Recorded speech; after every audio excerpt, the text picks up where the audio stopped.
So data download, real quick before we introduce everybody, as we know, data is no longer a competitive advantage. It's really a requirement. And that means that you got to figure it out.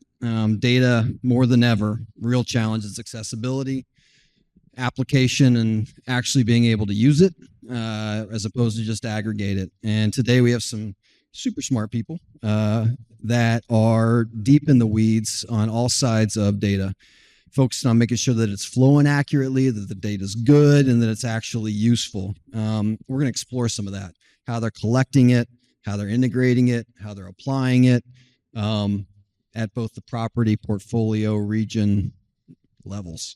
My name is Andy Medley. I'm co-founder of a company called PERQ. We are an AI digital marketing platform, heavily focused on utilizing data to make sure that your marketing spend is as low as humanly possible and as effective as possible. Start with Don.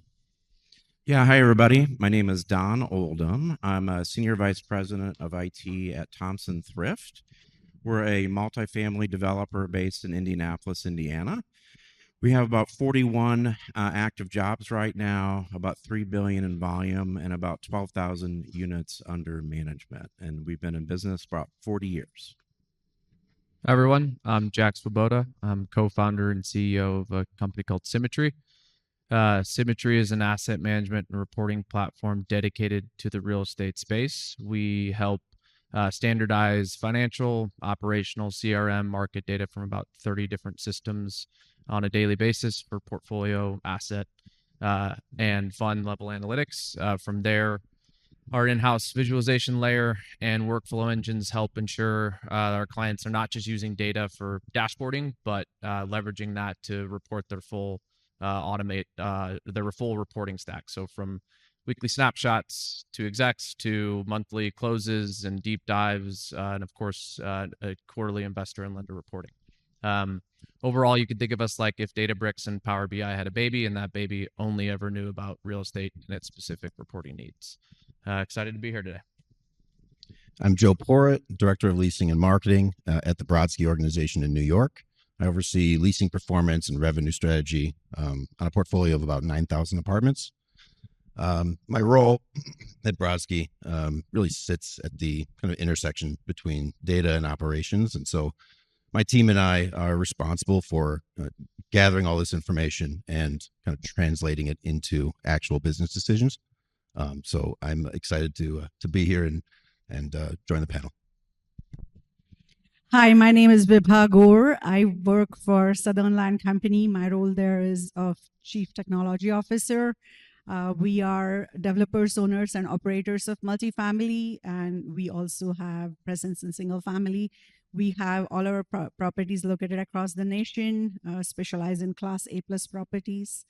My role is everything technology at the company, and recently we rolled out a data platform for Southern Land for multifamily, and now also kicking off the single family platform. And Vibha just came back from vacation in India after a 30-hour plane trip. So we're very happy that she's here with us amongst everybody else. All right, we're going to jump right in. Ideally, we leave some time for you all if we all don't talk too long. But if you have questions, think of them, and we'll try and leave 5 or 10 minutes at the end for that. Okay, we're going to have Don go first. Multifamily teams have more data than ever, but not always more confidence. When you look across your organization today, where is data actually helping people make better decisions, and where is it still creating noise, confusion, frustration, etc.? Well, if I'm allowed to say everywhere and everywhere at the same time, it would be everywhere. So Thompson Thrift, 3 years ago when I started there, it was a highly dependent spreadsheet environment where people would enter data manually from systems to spreadsheets, sometimes 4 layers deep. And if you can imagine the data quality issues you might encounter and the timeliness issues. So what we did is we created a centralized data lake. So we have almost 8 billion records in our data lake now, where we centralized 12 of our major data sources into one lake with 200 Power BI reports. we were getting about 17,000 views of those reports each month. 350 people are actively using it, so it's about half our company. The right now, the most effective reporters are community management dashboard, as you can imagine, managing communities. And that does things such as occupancy metrics and reporting, 8-week trend occupancy, AR metrics, unit turns, rentable items, NOI, and a few other items as well on that dashboard. So it's been really effective and really grown the business from a decision-making perspective. So you're actually putting in layers to make sure you're monitoring the usage of it. Have you noticed any areas that are higher versus lower, marketing versus ops versus financial versus pick something? Yeah, it's been such a growth journey that it sort of depends on what we've released, and it's a lot more even than I expected it to be. So a lot of the construction metrics and dashboards were highly used at first. Now we're focused more on community management, so it's jumped to the top. There's more community management work to do from a data perspective, so we'll continue on doing that probably for the next 6 months or so, I would imagine. Makes sense. Anybody else have anything to add there? Thanks. One thing that we always try to focus on as a vendor to help make sure that this doesn't happen, because a lot of times you turn on analytics or dashboards and then you're just drowned with, okay, I've got a widget here for this and a widget here for this, and then where do I go for that particular analysis? So what we always try and focus on is working with them to say, okay, we know whether or not you have a good feel on how standardized your data, how clean it is. We know everybody reports. So show us those reports that you do on a weekly, monthly, quarterly basis. And then what we do is back into that and say, okay, we're going to match your outputs in terms of that story that you need to tell every quarter, or whoever might be looking at that report. But then ultimately we can have a story behind all of that. So you have, hey, here's occupancy, right? Or here's your leased occupancy. Well, then, it'll kind of, we also have a little description of like, here's why you're looking at this widget. Now, ultimately too, like you have an appendix that says you want to get, into the weeds more so, like go to the, to page Exhibit A, page 1, and you can see even further detail if you want. But I think, structuring it around what workflows you currently have is a good place to start, rather than just getting stuck in, great, I now have 100 widgets. Like I went from 0 to 100. Well, you're not really, automating anything. You're not truly getting any utility out of it unless you're focused on automating those, recurring low ROI work streams that a lot of people think of as reporting. Yeah, just to add to that, I would say that from the operator's perspective, which is probably a little less technical, but I'd say that data is generally going to be helpful when it directly informs an actual decision that we're making. As an example, I might look at, the lead to lease conversion rates in our sales funnel. Might then take a look at our current and upcoming availability, and then back solve to figure out how much leads do I need to be generating in order to absorb all of this inventory. And those kind of signals together will allow me to understand, am I in a lead deficit or a surplus? And that then informs my decision on pricing, concessions, and marketing spend across various channels. Where I find that the data is not helpful is when there's a disconnect between the data and either the action that needs to be taken or an owner of that action. And so what we try to do is narrow our focus to just make sure that we're giving the on-site teams the data points that are most critical in making their decisions. And that's usually, that's hard sometimes, because it feels like you're saying no to some data and they think they need all of it, but to every single point that you've all made, that's definitely not where you should actually start. I'm curious, you're sometimes at the bottom of the food chain in multifamily from a marketing perspective. Are there times you don't trust the data that you're getting, or do you spend a lot of time aggregating that data, and by the time you get done, you're going, is this right? Am I looking at it correctly? Yeah, of course, you have to give it a sniff test. And that's why I think there has to be a human involved just for that last filter. I think AI is fantastic at analyzing large sets of data, producing and surfacing insights and trends at scale. But at the end of the day, you need someone to own the decision. And that person has to be held accountable. And if they're going to be held accountable to whatever recommendation they're making, they're going to be checking that data. Yep, absolutely. And Vibha, you're over there smiling. Sounds like you've got some familiarity with this discussion. Yes, yeah. With our multifamily business, we have a lot of application galore, like we have, and then there are all the time different vendors coming in, selling their products, and then we end up buying those, and then without kind of strategizing for it, and that happens, and then suddenly business comes to me saying, "Hey, these systems are not talking to each other." So there is that data orchestration, data pipelining is very important, and that's one aspect of it. And then that reminds me, like water everywhere, not a drop to drink. So it's very similar. Like there is so much data, and then it also depends on who you are, who is the consumer of that data. So for multifamily, for example, there is a property management team, there is asset management team, and then behind that, property accounting team is watching everything, and asset management team strategy is being executed by the property management team. So how we are measuring all that? What is the strategy? What is our budget? What is our investment management? What are our NOI goals? What are our occupancy goals?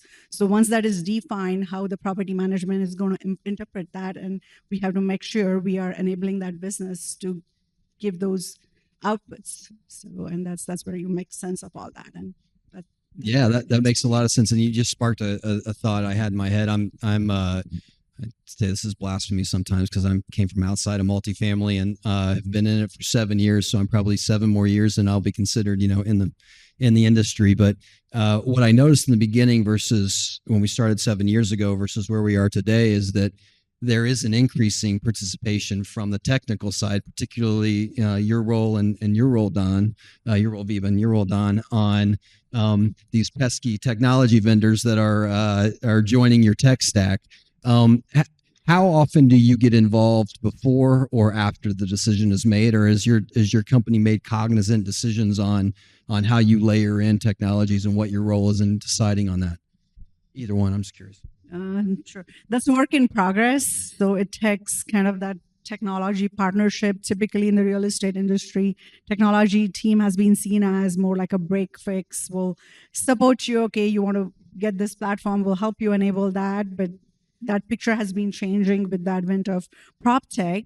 And now hopefully we are kind of started that discussion. And of course, the ultimate decision makers are the multifamily business owners, but then let us partner together. Don't just say that, hey, go integrate this with Yadi or do this. Let's have that dialogue. So that messaging has been changing, and I have seen that we are collaborating more and more. But again, it's work in progress. Yeah, so I have a baseball bat for that. So that is sort of a struggle. So, I implemented, RFP type processes for selecting technology when I started, and the business is really starting to see and realize those benefits and the service it provides. That way, they don't have to worry about things they don't understand as much. So I think history will tell, but it's starting to take hold. Stick my nose in, so to speak. I don't have a baseball bat. Yeah. So. Yeah, Jack. From my perspective, I think there's been an interesting change, at least over the past 5 years or so. Is 3-4 years ago, we would work with a client, and they may have a technology team, and we would move through. And to your point, decisions were made without consulting any of the tech team. But now, with the rise of AI and everything, what we've seen is and we view it as a positive trend, is now we're going cross-border, and some of this is forced by the technology teams of, okay, great, work with the asset management team, work with the accounting team, like go work with the property management team, double check with the tech team, and they're going to do the deep dive. And we always welcome that because we spent a lot of time being granular. But it ultimately, I think, is overall a great thing for us, because then at the end of the day, you sort of have two parties. You have the vendor, and then you have the CTOs internally telling the owners, we got to do this right, or else we're going to waste a lot of money. So ultimately, I think it kind of helps in a sense of you weed out some of the vendors that if they're not ready to have those conversations, or if they shy away from them, usually that's a bad sign. Yeah, makes sense.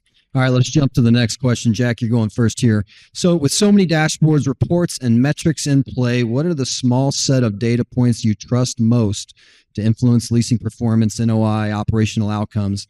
And how do you land on those versus just kind of making everything else available? Yeah, I'll kind of attack this from the vendor viewpoint because I'll let the others chime in on specific metrics if they want. But because the answer is it's different for every client. But I think a piece of advice or just kind of a way to view it across that'll be applicable for all is we always kind of focus on what you should be doing is mastering your top 10 metrics first.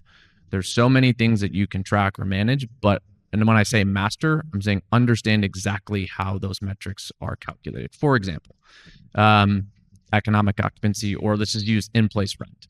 In-place rent can be calculated from rent rolls. It can be calculated from financials. You are going to get grossly different numbers if you use one versus the other. And communicating that across your entire team to understand that dynamic and figure out where we're going to use one metric and where we're going to use another. Now, you can have different definitions, and you should, but the most important thing is to understand exactly how all those metrics are defined. Again, 10's an easy number. You can move on to 20 once you've mastered those 10 and once everybody believes, because ultimately two things are going to become more important. As we always tell clients, you got to get your house in order first before you start bringing in all, like the amount of, they come to us, they're like, we want CRM data, we want market data, we want this. It's like, okay, let's get your data standardized first. But two things are going to happen. One, when you start to pull in external data and try to benchmark, if you don't know how your metrics are tracked, you might throw up a bunch of red flags to your execs because they're like, why are we so much lower in-place rent on our side versus what the market may say? Or why is our marketing expense per unit so much higher than the rest of the market when I compare to NCREIF data? So there's a very big difference. And then second, and more importantly, I think as our industry changes and vendors like us need to be flexible to say, great, we can standardize all that information, but various teams are going to want to pull little data points of in-place rent, right? Or these pieces through an MCP or wherever they want to pull that information. You need to make sure that you understand exactly how those are calculated so that you're, again, not pulling one metric and reporting wrong. Because that ultimately, I think from a vendor and from everybody sitting here, like that's going to ultimately say, nobody trusts the data. Oh, vendors are not good. CTOs are not good. We can't trust any of this. So that's at least my take. Makes a lot of sense. You're nodding over there, Joe. Yeah, I do have a question also, and it might be a question for Vibha and Don. It's just because the whole standardization. I have some questions here. My bad. Who in your organizations sets those definitions? Because this is something that's a bit of a back and forth at Brodsky, and it's critical that you have some uniformity and that they're standardized, because the technology, I think, does seem to amplify those inconsistencies when they exist. So I'm just curious, who is the person that's accountable or responsible for that? Yeah, that's still a challenge, even with as much data as we have. I'm the one pushing for it usually. So I had an occupancy question last week. Occupancy is wrong. I'm like, well, we need a standard. Everyone can calculate it differently, right? So that is a challenge, and it probably resides with our executive team to have agreement from the top down on those key metrics and how we calculate them, because data governance matters for sure. Yeah, it's funny you bring up in-place rent. We had a huge 6 months debate going on the in-place rent calculations, like whether to include admin model down units, like what rent to indicate, then in-place rent versus lease percentages, the future leases, how many leases. And we had, after a lot of brainstorming with the asset management team and the executives, we have defined a data dictionary. And that's like an appendix that gets sent with our monthly package. And each data dictionary has data metrics that has the formula, and it tells you exactly what's going on. And then we keep track of that. And then now the plan is to kind of put some AI around it and make sure the metrics that are spit out, they make sense to us based on our leasing performance as well as the market. We have comps report in that too, using some external data sources, and then we are making sure that those are spitting out the right sources.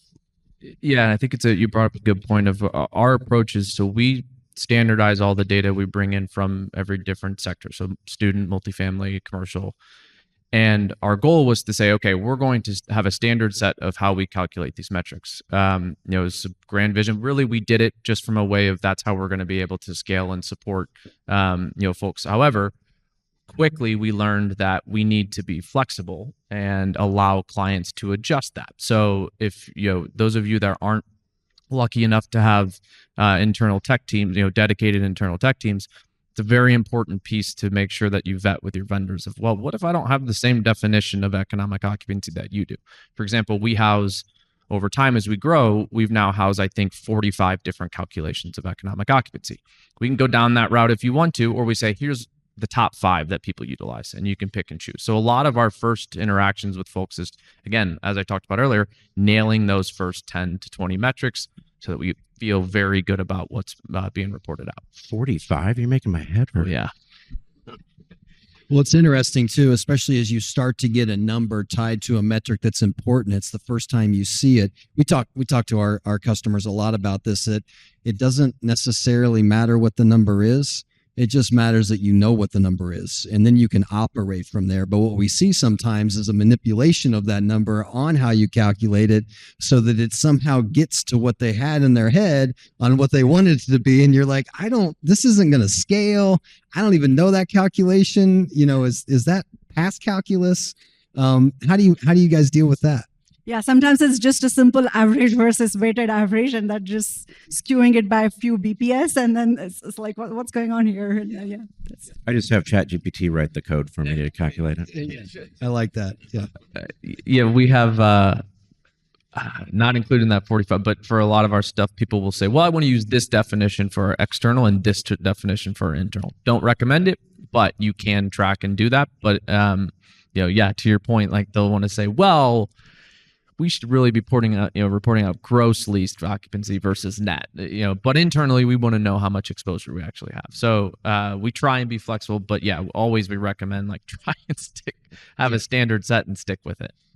I'm going to plead the fifth on this one. Yeah, no, I'm with, and from a marketer's perspective, all of a sudden you get data, and it's the data that is actually accurate versus the manipulation of, and no fault of anybody, where you've got to pull 7 reports together, and then you're making assumptions on each of those reports, and you get to a number and you look at it, and then you send it up to the exec team, and all of a sudden now you're getting the real numbers, and you've got to explain why there is a delta between the two. That there's no easy answer there. It's sometimes just making sure executive leadership understands that this is what it is. Now we know, and the good part is that we know and we feel confident, and we can do something about it.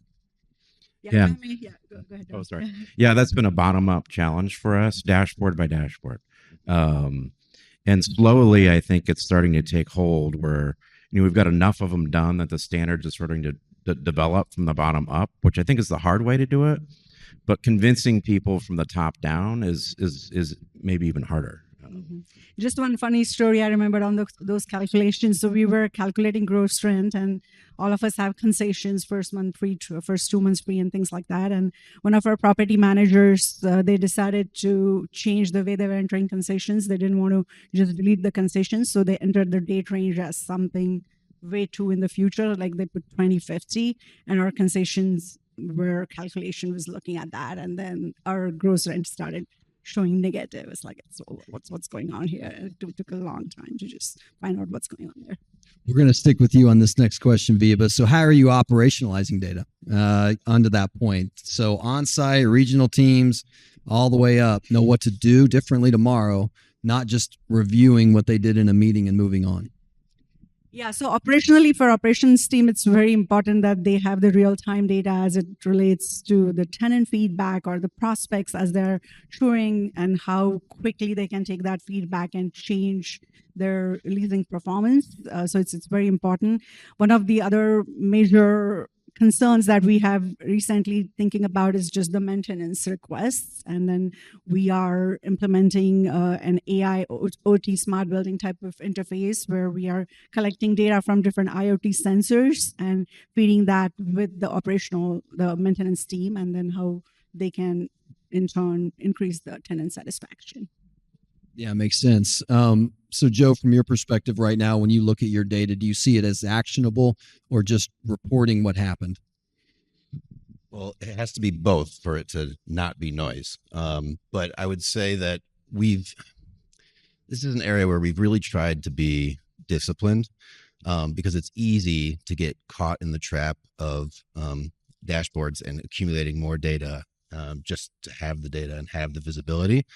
But what we're trying to do is make a shift from dashboards to directions. So when we're communicating to the on-site teams, they're busy. They have a lot going on. They have residents and prospects banging on their door. They got the phone ringing.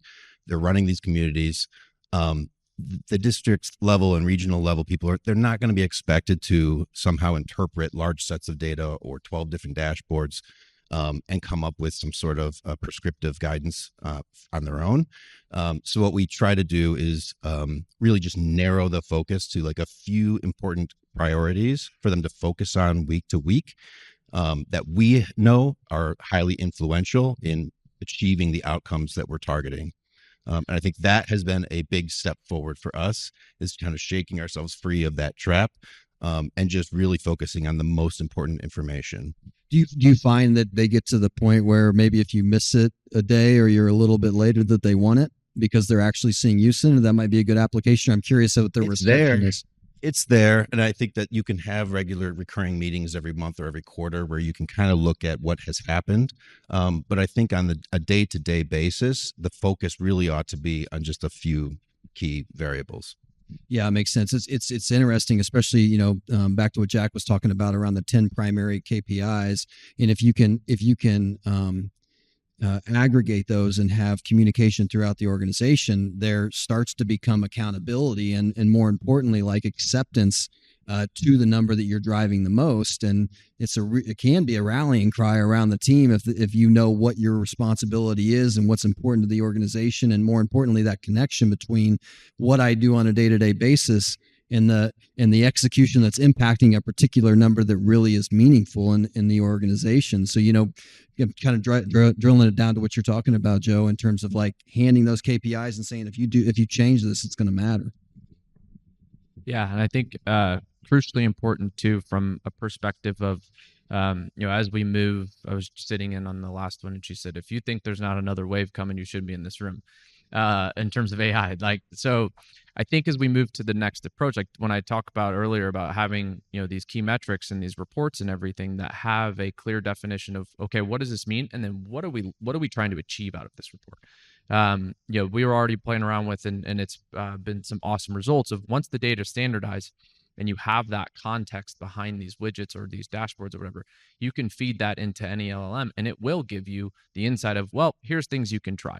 Now, what's really important though is that LLM, regardless of how good they are, has been trained on a standard set of metrics from Reddit, from anything it's ever seen. It doesn't know exactly how you think about your metrics and what ones are most important and what do you track on a daily basis. So it's very important to make sure that regardless of if you're using a vendor or not, or if you have, like, you should be really focusing, it's a big buzzword, but you should be focusing on that semantic layer in terms of making it unique about your individual business. Yeah. And what we've done to operationalize is, stop lighting's pretty standard on your dashboards, alerts, that's pretty standard. But in the AI space, like you were saying, we have custom GPTs that talk to our data, and those GPTs are tuned as best as we can, because you can never control them, right? To sort of act in like a leasing space. So you're a leasing GPT, that's your role. You're helping the on-site teams with leasing. And that GPT has access to a lot of this data we've accumulated. And they've been sort of slow to take off. And I think part of that reason for that is, some trust and some sort of understanding how to use it. It's like a different way of thinking. Because the leasing GPT we have can look at all of our prospect data, all of our J Turner data, all of our leasing objectives.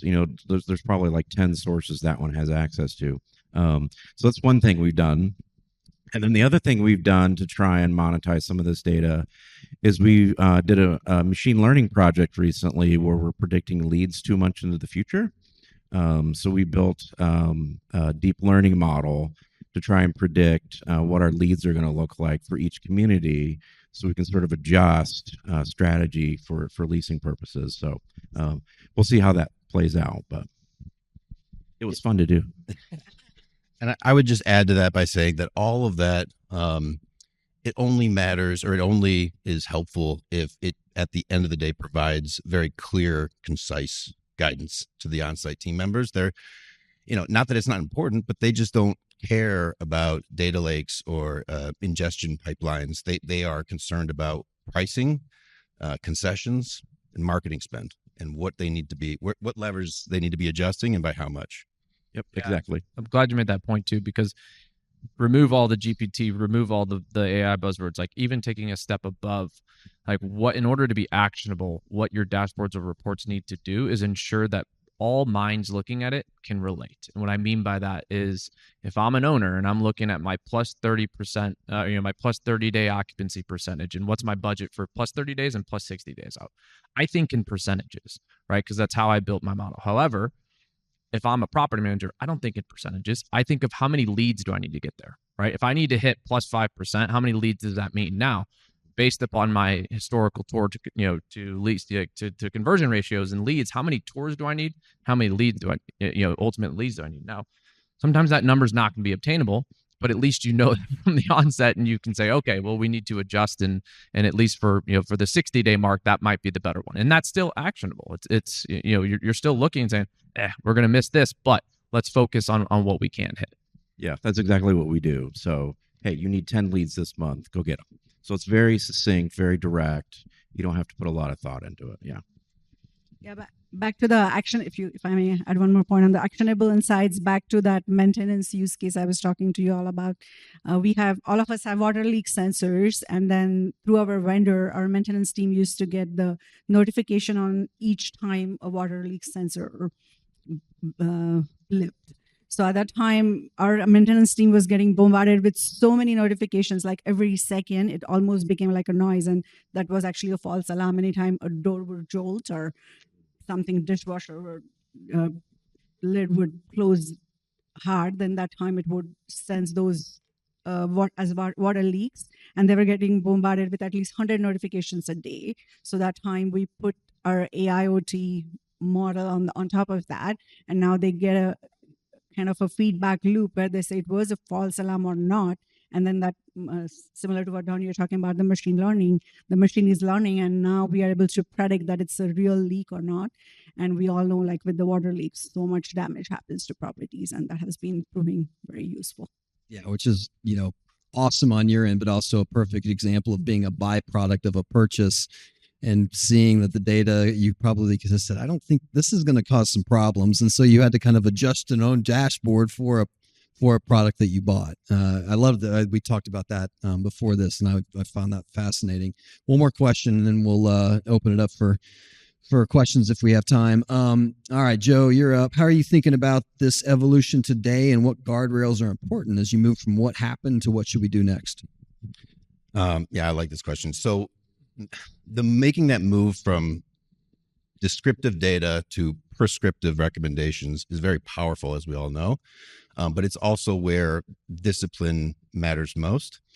I'd say that the first guardrail is just ensuring that you have a proper, strong, sound internal data structure. You want the data to be clean and accurate, of course. But as we've alluded to before, you also want to make sure that those definitions that you are using for the different KPIs are well standardized, and any kind of differences you have to implement based on the department or who's reading the report, that's all got to be well communicated out. The second guardrail is actionability, as you mentioned. We don't really want necessarily just data that tells us what happened, but what to do next and how we can kind of inform our decisions tomorrow morning. And then the third is accountability. Again, the data and the insights that AI can produce is awesome, but at the end of the day, someone has to own that decision. And so we want to make sure that we're always tying an owner to the action and to that data point. Love it. It's coming from outside, right? Basically e-commerce and knowing what an e-commerce marketer's dashboard looked like. to where, this, and it's really evolved in the last 5 years, but really that's kind of how we always thought about it from an actionability perspective. It's basically NASA. You have all your channels, all your costs are in there. You understand your CAC, your customer acquisition cost. You're just turning up and down based on whatever your budget was, and it's real time, right? Talk about the definition of actionable. It's because that was the lifeblood of the organization. And, I use marketing as just an example on that, and seeing the trend in this market to be able to get to that point is certainly not been easy, just because it's not necessarily how this market is thought, how multifamily is thought. Yeah, I love that ownership comment, because you're right. If you don't have ownership, who owns it? Who's going to make the decision? So that's critical from a guardrails perspective, for sure.